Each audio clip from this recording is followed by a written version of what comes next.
साथियों से डॉक्टर वरुण पुरोहित भी हमारे साथ मौजूद है, कांग्रेस प्रवक्ता।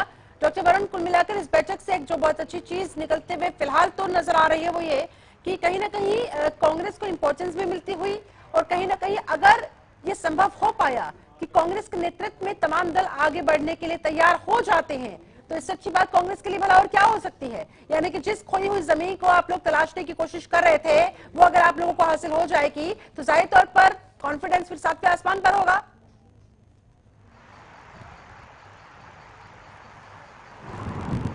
कॉन्फिडेंस की हमारे सेटिस्फेक्शन की बात नहीं है।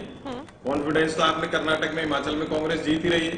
कांग्रेस जो शब्द है आप देखिए, सारी पार्टियां कांग्रेस शब्द का उपयोग करती है। भारतीय जनता पार्टी बार बार दम भरती है, अकेले लड़ रहे। अरे भाई, सारे कांग्रेस के लेके तो सरकारें बना रहे हो, आपके खुद की लीडरशिप है नहीं। कई बार अपन इस चीज को डिस्कशन कर चुके।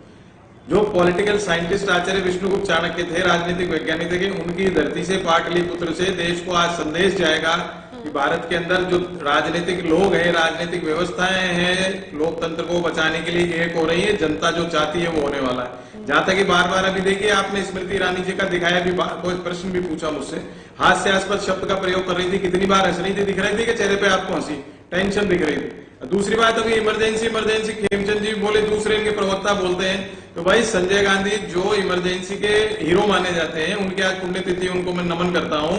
उनकी पत्नी और उनके बेटे को लेकर तो चुनाव जीतते हैं, इतने साल हो गए इनको, फिर इमरजेंसी को किस बात से कोसते हैं ये लोग, मेरे ये समझ में नहीं आता है। तो ऐसी बहुत सी पॉइंट है, देश की जनता देख रही। मणिपुर में देखिए 100 से ज्यादा लोगों की मृत्यु हो गई, 10,000 से ज्यादा घर जल गए, 50,000 से ज्यादा लोग बेरोजगार हो गए। उसके बाद सर्वदलीय बैठक, जिसकी मैंने हमेशा डिस्कशन किया, सर्वदलीय बैठक क्यों नहीं बुलाते, अब बुलाने का प्रयास कर रहे हैं। तो इससे बड़ा फेलियर गृह मंत्री का क्या होगा। गृह मंत्री को 4 दिन 5 दिन में बुलानी चाहिए, अगर देश के गृह मंत्री माने अपने आप को।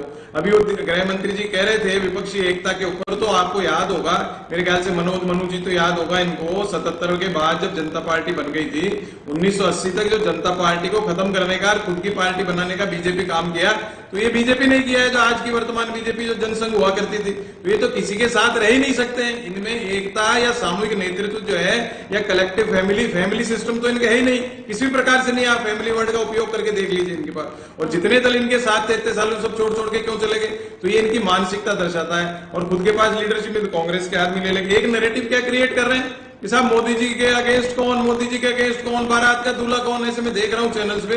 अरे भाई, ये क्या नैरेटिव है, एक आदमी का अल्टरनेट नहीं है 141 करोड़ में, कैसी बातें करते हो।